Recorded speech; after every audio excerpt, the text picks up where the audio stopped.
Hello, I'm Brian Crecente. I'm the news editor at Polygon, and I'm lucky enough to be here today to field some of your questions for this lovely group of people who are going to be talking about, well, the topic is Choose Your Own and a new hybrid platform. What we have up here are experts in education, in interactive literature, and in interactive video, but you could also say they're all just experts in gaming, and that's the point. The point is that gaming has become so ubiquitous that it's hard now to separate all these different media. So they're all going to kind of come up here and talk about how they have blurred the lines between gaming and their own field of expertise.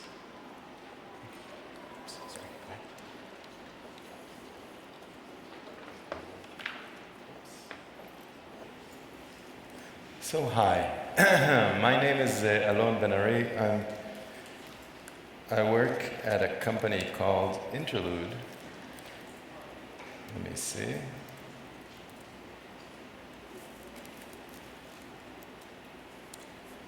Okay, hi. Damn it, sorry. Is it working? Okay, technical difficulties. Here we are. So I work at a company called Interlude, and we are a platform for interactive video. I'll kind of give you the quick 10-minute brief rundown of what it is that we do, and I want to show a few examples.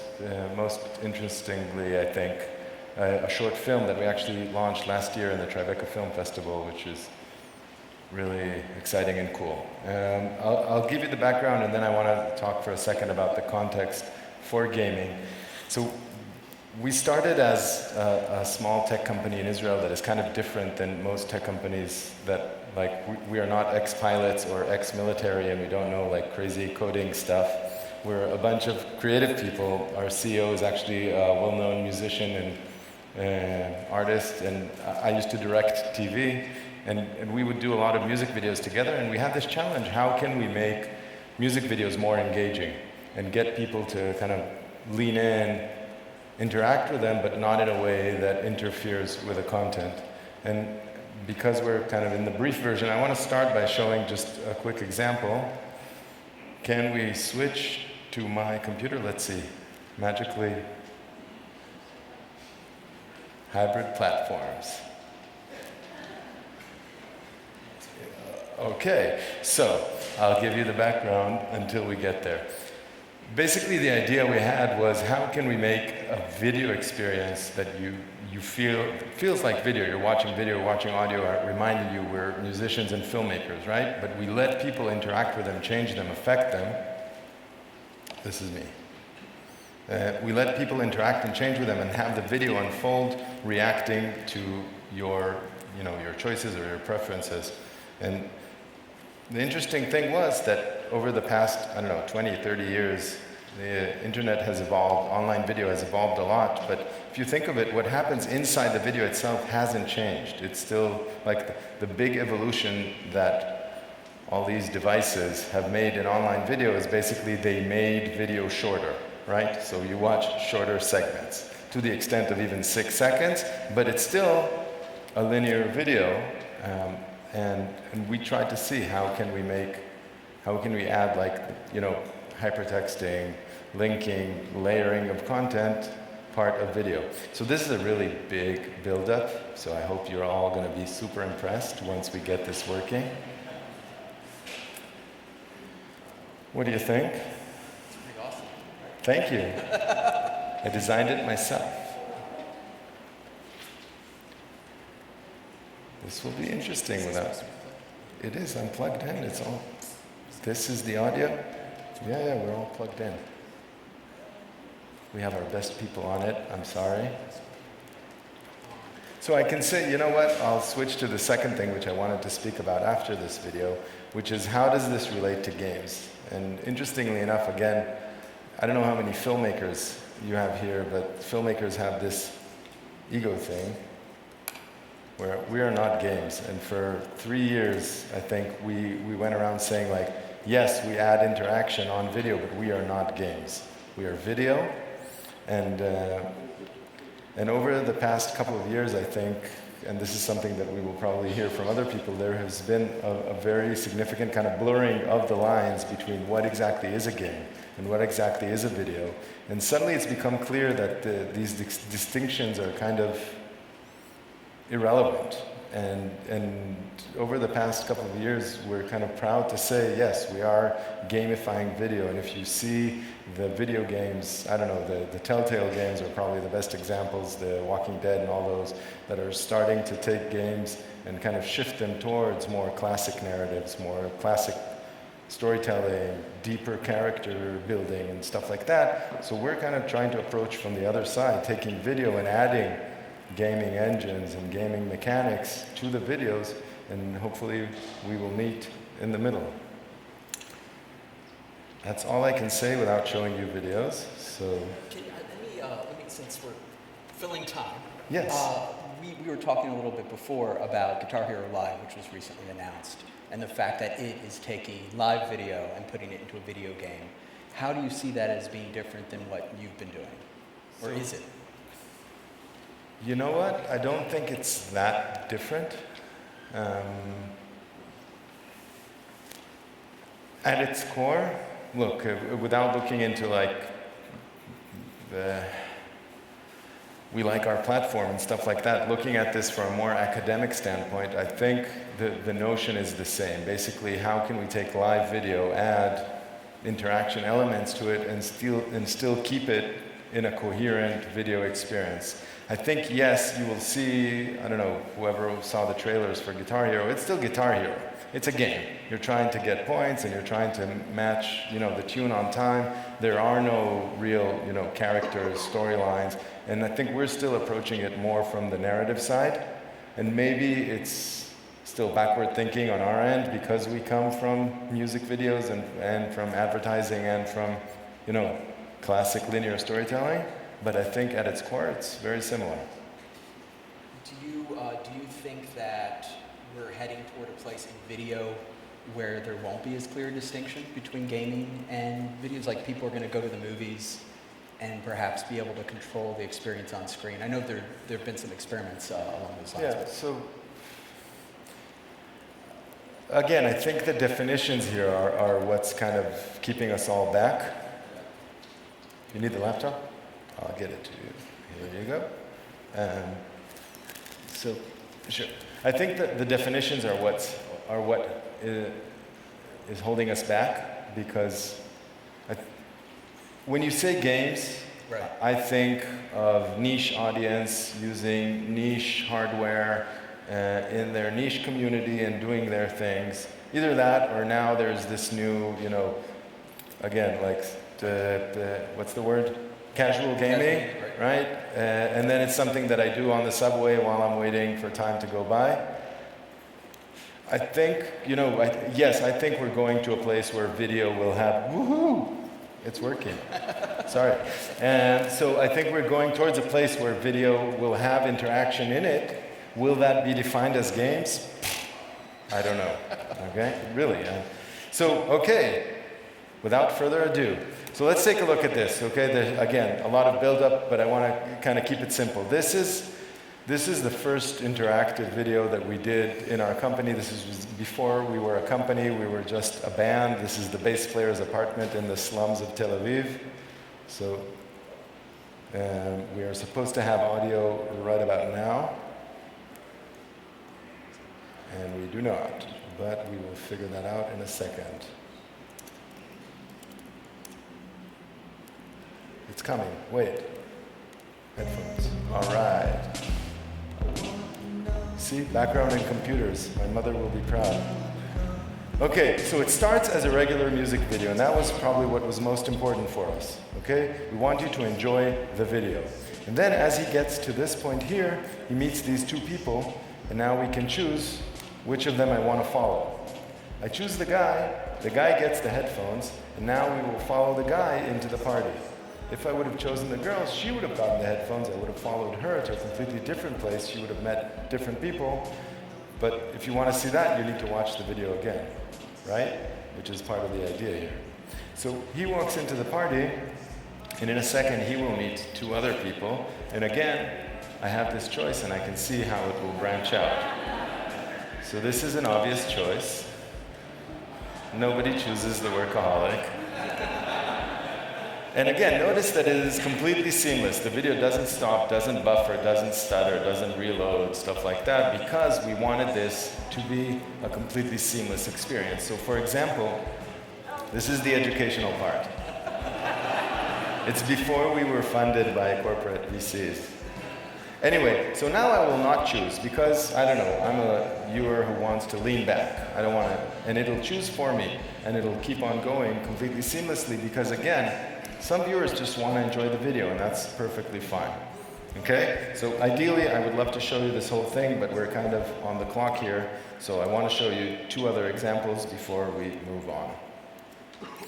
So something completely different that we did is a video for Bob Dylan's Like a Rolling Stone, and we launched this last year. I'll show it in a second, but just a moment to understand context here.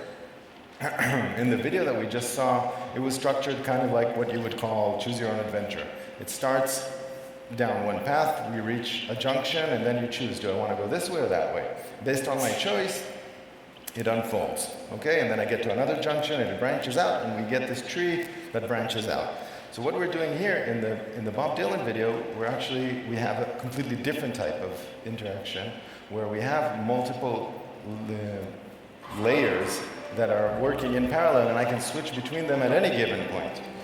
Let's take a look. So this is the official music video for Like a Rolling Stone, only 48 years after the release of the single. And so what we get here is an emulation of the TV experience in the USA, where there's a lot of stuff but nothing to see. You know that? So you start and you watch, and it's MTV, this is Danny Brown, and he's singing the song, but at any given moment, I can go here and switch the channel. You see I'm on the interface on the top left, and I'll just click up, and I go to the shopping network.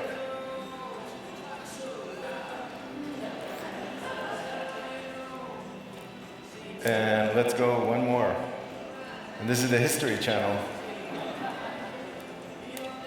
This is the rom-com channel. Wait, but this is my favorite.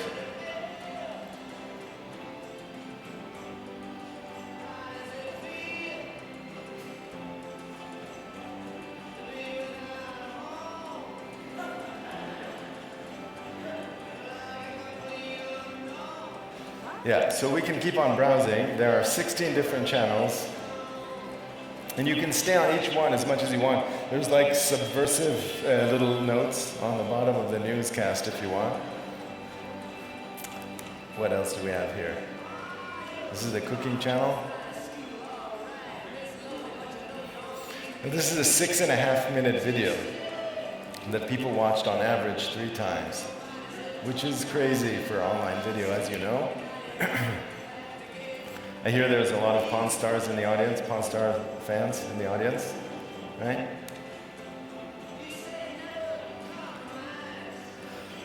So again, you get the idea. Suddenly, you can tell different types of stories and different types of interactions. Now, is this a game? I don't know. Does this add gaming elements to video? Definitely, right? So that's that. And to wrap up, I want to show a short film, and then I will shut up for a while, I promise. Okay, so this is, just start. This is a film that, again, was launched last year during the Tribeca Film Festival, and was presented again in the Sundance New Frontier, and actually you can go and check it out and play with it like other experiences here in the Museum of Moving Image. There's a great, never mind, we'll talk about that later. But, so it's a short film, it's not promoting anything, it's not selling anything, which is a first because we do a lot of advertising, so it's very fun.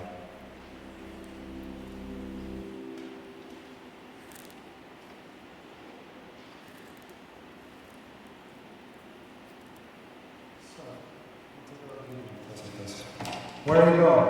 I'm going. You're gonna go? I'm going now. Now we're going. Now is the time. What up? You can stay for a second. And as he says, what if you stay for a second, it splits into the 2 parallel worlds. One where she leaves and one where she stays. And from this moment on, I can jump between the two worlds and see the stories at any given moment. So this is where she stays, and let's jump to the other one. 5 minutes, I'm going to change. I think that's the problem. I am telling you that what I am right now, here, in this moment, that's pretty good. Great, great. That's wonderful. I'll take it. And the dialogue is the same, but it's different context. Here we go. Yeah.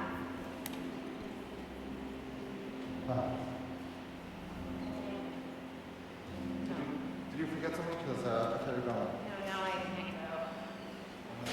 You know exactly why I think. And now it splits into 4 Once again, different worlds. So here they're still arguing at the table. wow. Because if you don't, well, it's the rest of the day, they're saying finally back. Okay, so what are we going to say goodbye? Goodbye, colleague. Good luck. Look for the postcard. Take care. Stop it. Let me get filled out. Is that what to say? It works, actually. Don't let end things all blah blah shitty. Okay, ready?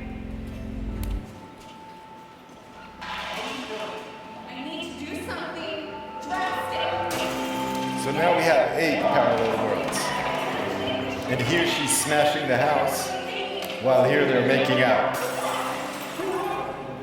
I don't think it's very, you know that I don't do it. You right? I feel like you keep doing nothing but so.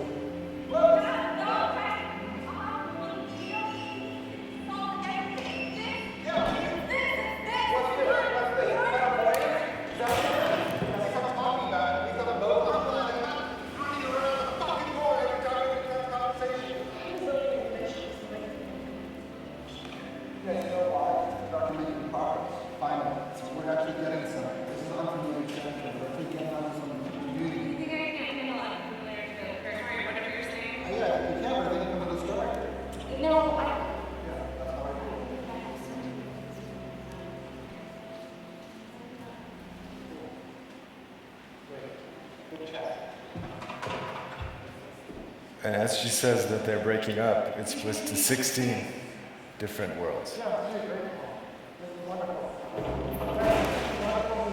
Wasted away. Remember all the emotional energy. You just put it to something that's utterly pointless. Don't worry about it.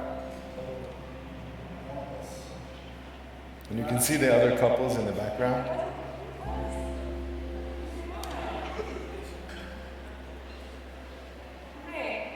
Let's jump to the car.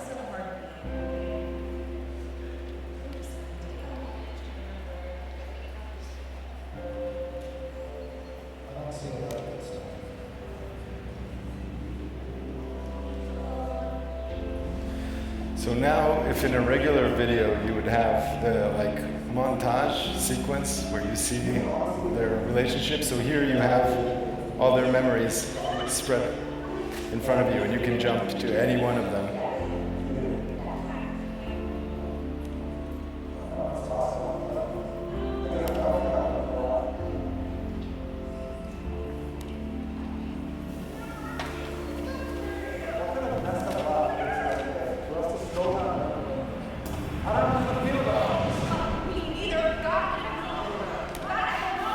Now it's starting to collide.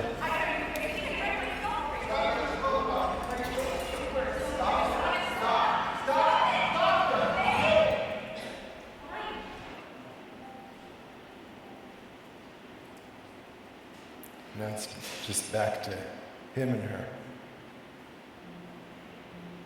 When I look at you, you get so. You look like a grief and not bad. You feel like it's completely. It makes me feel like I have absolutely no idea what to do about it. I don't. It's completely mystified. Maybe I'm dumb enough to think that this can actually work. Just think. That's all I have. I guess I'm just glad that we have all this shit, or else we would have none of it. I'm just looking at us. We just have to acknowledge the Gestalt bit or whatever. What about? The Gestalt.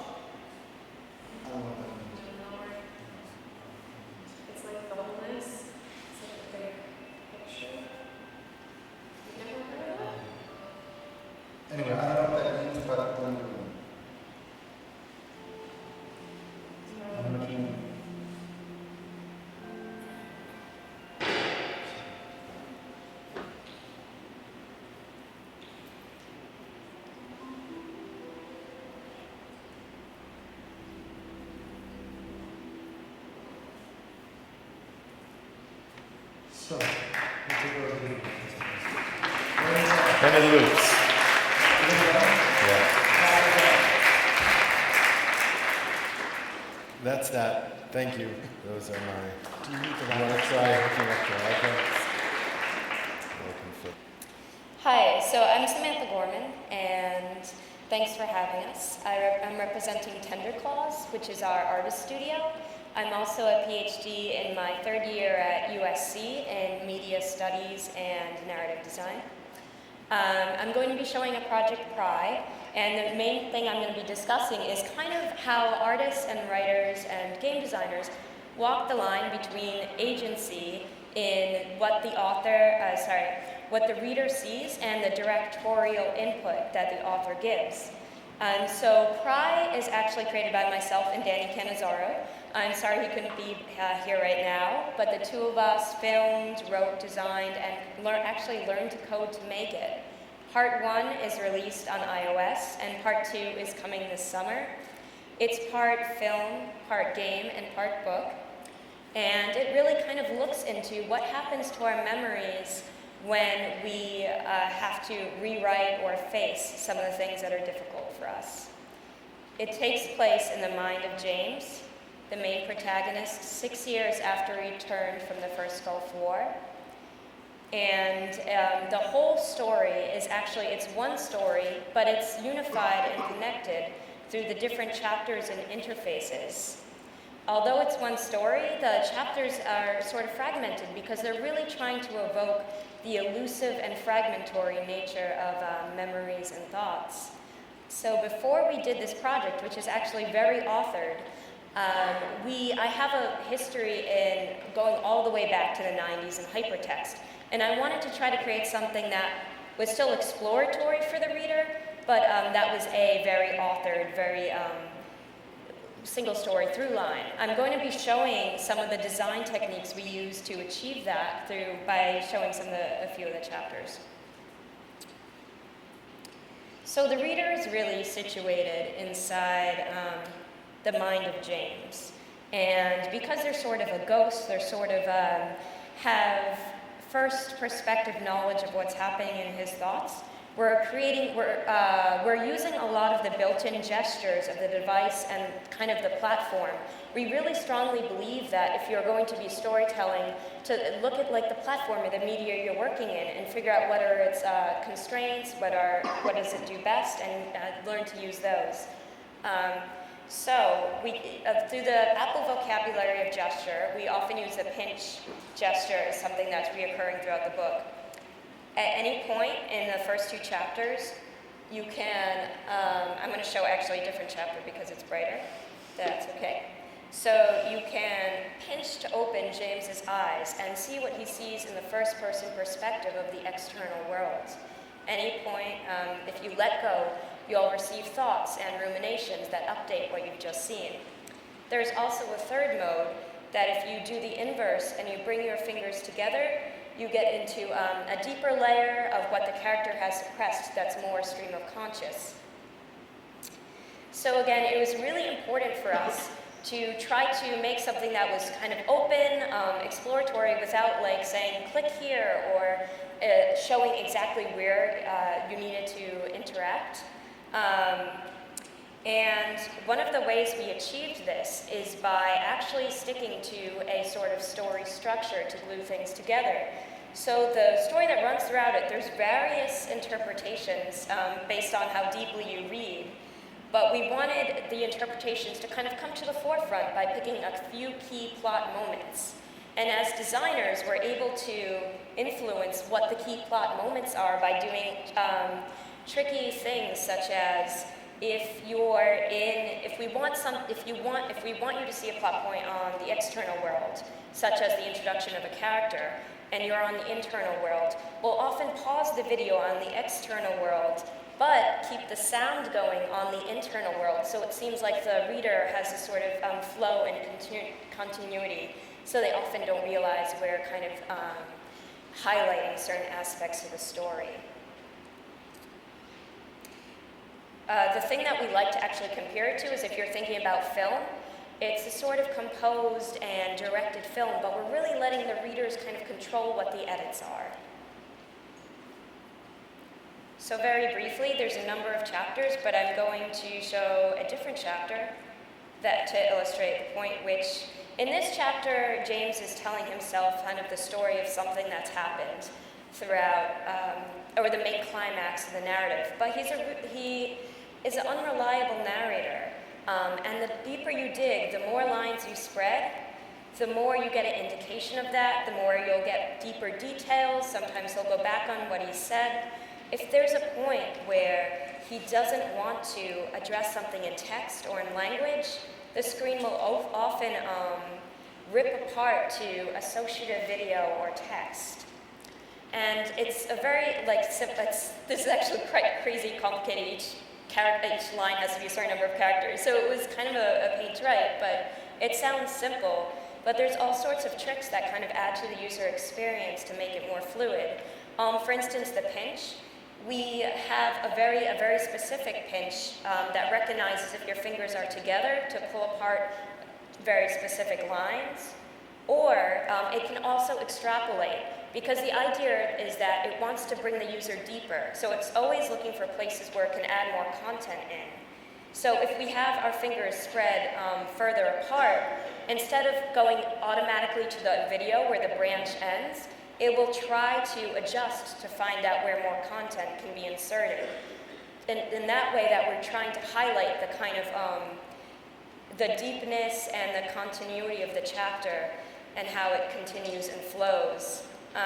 There's also something I should say is that if you're a deep reader, there's various hidden Easter eggs and alternate endings kind of tucked away into the story. So I'd be happy to answer questions, or you can talk to me about other ways that as designers and artists, we've figured out how to kind of give the reader more agency while still maintaining directorial control of the story. Great. Thank you very much.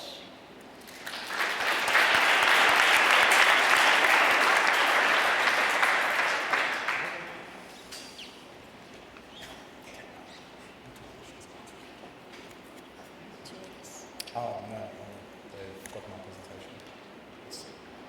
I should have.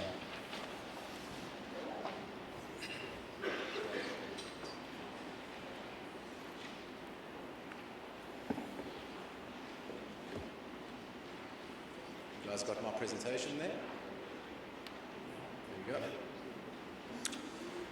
Cool, so in case any of you haven't yet picked it up or aren't good at picking up accents, I'm from South Africa, and I'm very excited to be here as part of this panel specifically, but also as part of Games for Change Festival. I've been wanting to come here for years, and I'm also excited to be able to talk to you guys and show you guys some of the stuff that we're busy with out there in the southern tip of Africa.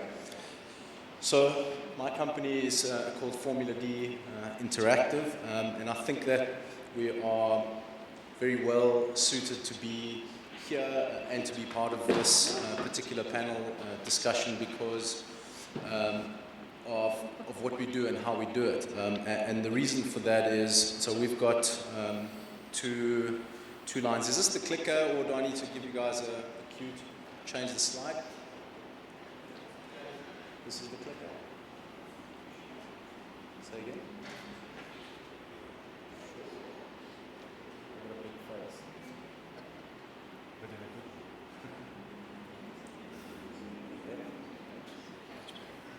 Well, I don't think this. Oh, it is. Oh, can I go back? No. Anyway. Okay, so we have two lines, two taglines that we think nicely describe what we do. And the one is, we know how to tell your story. The other is, we design interactive experiences. So, I mean, through that, you can see that we are really at the intersection of telling stories of linear media and of interactive media. And we use that, we think, to great effect, and predominantly for educational purposes. So our focus is on creating experiences and applications that have some kind of learning outcome or an objective. So we really enjoy creating these experiences and these interactions for people with digital content. But what we also really enjoy doing is creating those interactions so that they encourage and facilitate the interaction between people themselves within spaces and within environments. Because as much as we believe that interacting with digital and with technology has great benefit and great potential for learning, we believe the same about interaction between people. So I'm going to spend the next few minutes just showing you a few of the examples of the work that we've done over the past 8 years that I think nicely encompasses that. So the first one, this is obviously just a render, but this is a project we're busy with at the moment for the Patricia and Philip Frost Museum of Science in Miami. This project's delayed because the building is delayed, but what we've actually already created is an undersea environment. It's an 18-meter long, 6-meter high, I don't know how many feet that is, projection, a blended projection that represents sea life in the Gulf Stream along the coast of Florida. And this one's really interesting because what it does is kind of tell the story of how this particular ecosystem impacts that particular region and it impacts everyone that lives in that region. And the way that happens is that it's an interactive environment, so we've got a camera tracking system along the whole wall that allows for the system to recognize where people are positioned and how they're positioned. So, and depending on how they're positioned, the animations, so the sea life and the sea creatures in the projection are animated and they react to people's movement. I'm already 5 minutes in. Okay, I better get a move on. And what that does, obviously, is also encourage interaction between people, because as soon as they start realizing that their movement and the way that they're grouped or not grouped has an impact on the animations, they interact with each other on a deeper level and just interact more.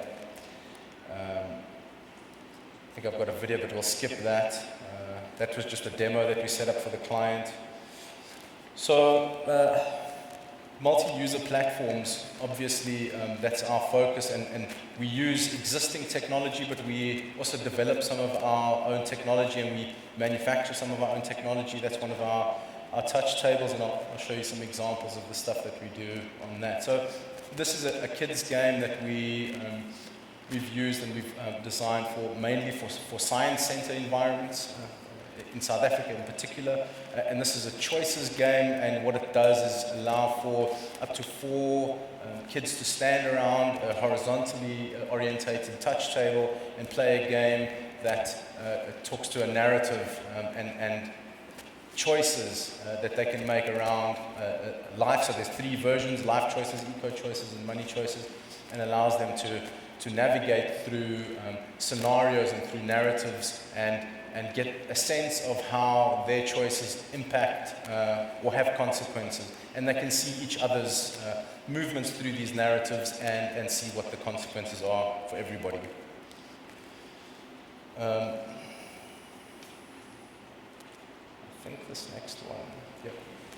So the other one, this is a virtual chemistry lab that we developed, and this particular one nicely integrates digital interaction and a tangible interaction, and what it does is that, so that's the hardware, we develop and we manufacture that, and it's a virtual chemistry lab. So it's a low-cost alternative to actual chemistry labs, mainly for schools and for science centers. Most schools in South Africa don't have chemistry labs at all, for a number of reasons. but this in particular is very useful because it allows children to actually experiment. So the cards that they use represent different elements and different apparatus, and they can place those on the table and have the cards be recognized by the system to generate animations that show experiments, but that can also go into a deeper level to show what happens on a molecular level, so how molecules of different elements change depending on the reactions that they go through. And obviously within that environment, kids work together, they experiment together, and they learn from each other.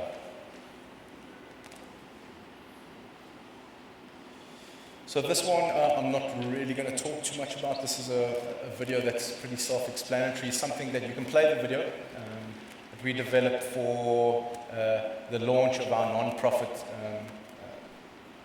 non-profit education initiative. It was very effective in achieving the objective that we meant it to achieve. There should be sound.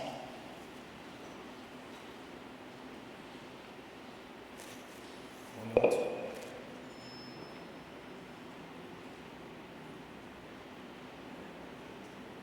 Anyway, it's just a kind of cheesy song playing in the background anyway, so. So just a really effective interaction and a game that we developed, a multiplayer game. It's actually a spelling game. It's fine, you can leave the video. And again, to encourage interaction between players, but also to some kind of learning objective. I'll skip that video as well. This was a project we did in Saudi Arabia. At the time, this was 5 years ago, was the longest touch table in the world with a timeline depicting 1,500 years worth of technology development and invention in the Middle East. Very effective from a group perspective and an interactive learning environment perspective. This is one of our latest projects in Lesotho, the Kingdom of Lesotho, a historical mountain. This is the mountain where Lesotho started, and this is a projection onto a topographical map of the mountain with tablets around the projection that allow people to navigate content and activate animations on the table that actually interact with each other and, again, encourage people to talk to each other and discuss the events happening and being projected onto the table, the historical events. This is a game that we're busy with, so we also develop serious games, and this is a game, it's called the G4C, which is just a working title at the moment, but it's a game to educate unemployed people in South Africa about career and job opportunities in the call center industry, but it's also, its purpose is also to identify skills and competencies within those individuals through gameplay to get them in front of potential employers, or get the people that have the relevant skills and competencies in front of employers to provide them with jobs. And that's my time. And just see if there's anything else I want to show you. That's it. I think that's good enough. Thank you.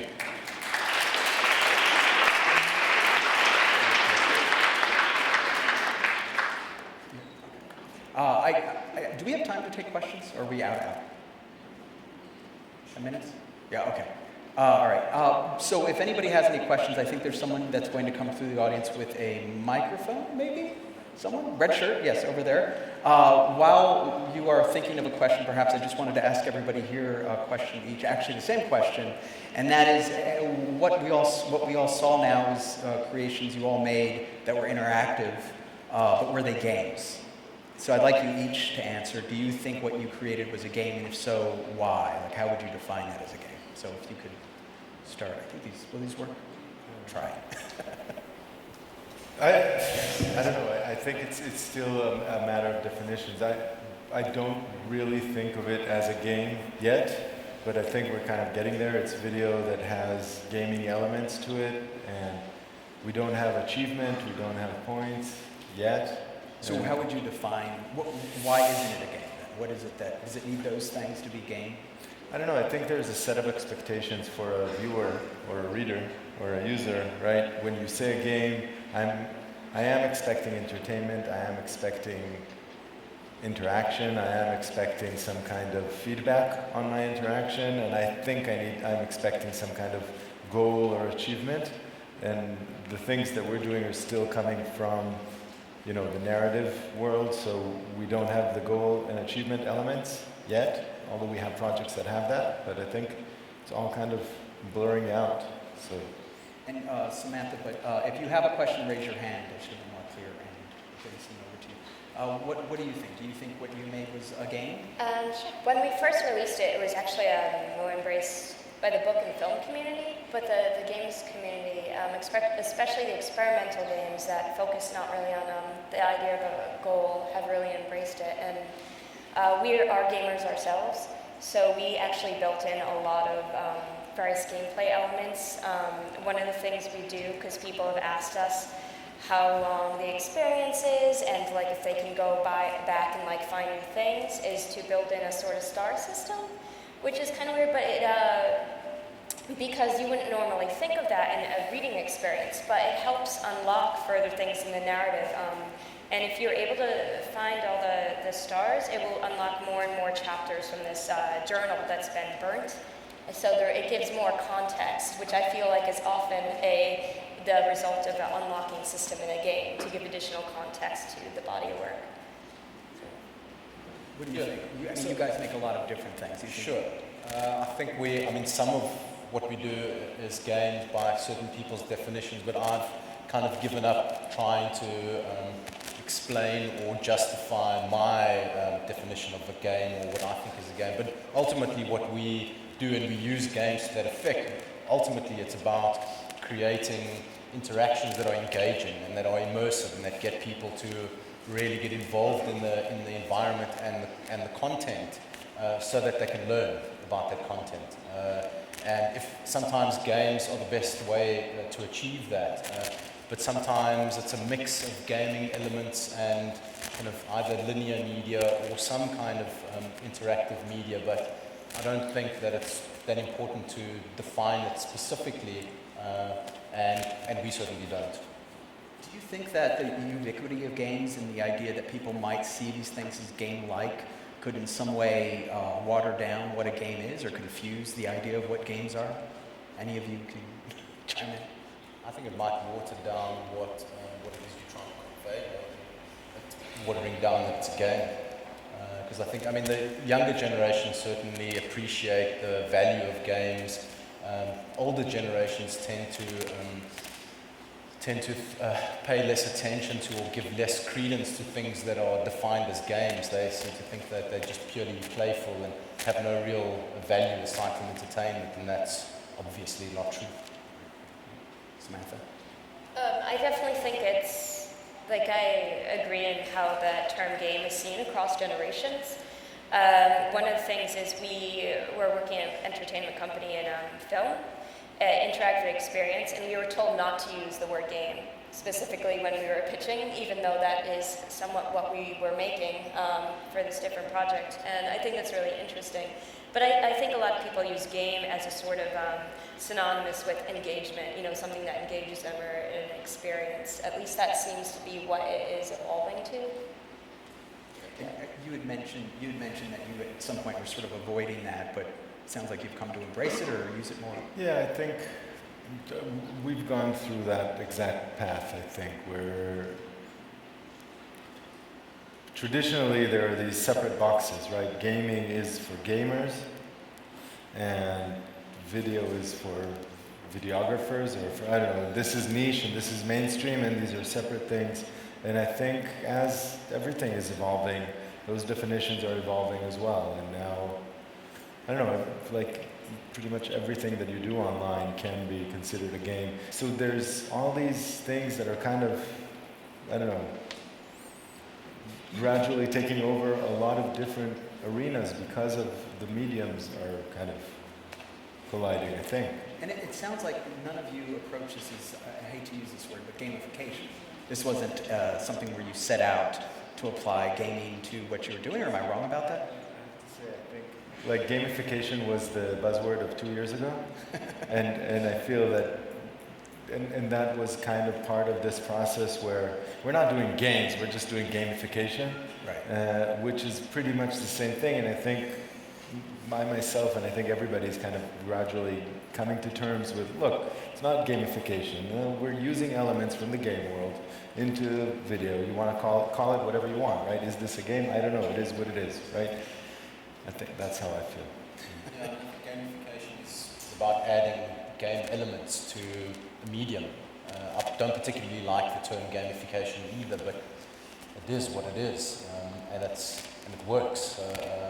It's definitely a legitimate process or methodology to increase engagement. So whether you're calling it gamification or adding game elements, it doesn't really matter. It has the same impact at the end of the day. Do you think there's any, we talked about this a little before we started, just the idea that perhaps one of the concerns would be that your audience needs to know what to expect. So in trying to determine how to define what it is you're creating, how big a concern is that for all of you? Like, are you worried that if you call it a video or a book or something educational, that people expect that and not something as gamey as what they may get? I think for us, it's fall more in the spectrum. People saying, "Oh, this is a game." For instance, like we were reviewed by Pocket Tactics, and they're like, "This is a game," and we get a bunch of reviews from our app that like, "This isn't a game; it doesn't have puzzles," you know. Like, so it's a sort of a territory. We're really careful about like depending on like the content. It's really kind of in the midst of these spaces, and depending on the context, we'll try to explain it as a hybrid of, you know, these three mediums or the mediums it encompasses. I think an interesting parallel is you look at TV today and the internet and how the borders there have disappeared. And like, is Netflix TV? Right. Is HBO, like HBO Now, like, is that so it's the same thing. We're using terms and definitions that were completely clear and relevant, I don't know, 10 or 15 years ago, and now these things are kind of, you know, changing and evolving. And right now it's about, look, when we say interactive video, like there are so many people who say they're doing interactive video and every company does a complete different thing, and they're all video and they're all interactive, but it's, so setting expectations and definitions is kind of a tough thing anyway. And I feel like the expectation definition is the most interactive experience is what we're supposed to call it. So yeah. And then you just do onboarding for whatever it is that you're doing, and that's it. What do you? Work that we produce for our clients, I define it as interactive experiences. I try and manage the expectation, obviously, or try and kind of not define things or try and, I like to surprise people. So and the best way to do that is, I suppose, to be vague about what something is. And interactive experience, I think, is vague, or just vague enough to surprise them and pleasantly surprise them with something that's interactive in a meaningful way. Right. Okay, we're almost out of time, but one quick question. It's only a yes/no answer. Would any of you describe yourselves as game developers? No. Yes. No, you know. All right. Well, thank you so much. I'm sure the three of you will be around today. I'm sure. If you have any questions, and we appreciate you all coming here to listen to this. Sorry for the technical difficulties.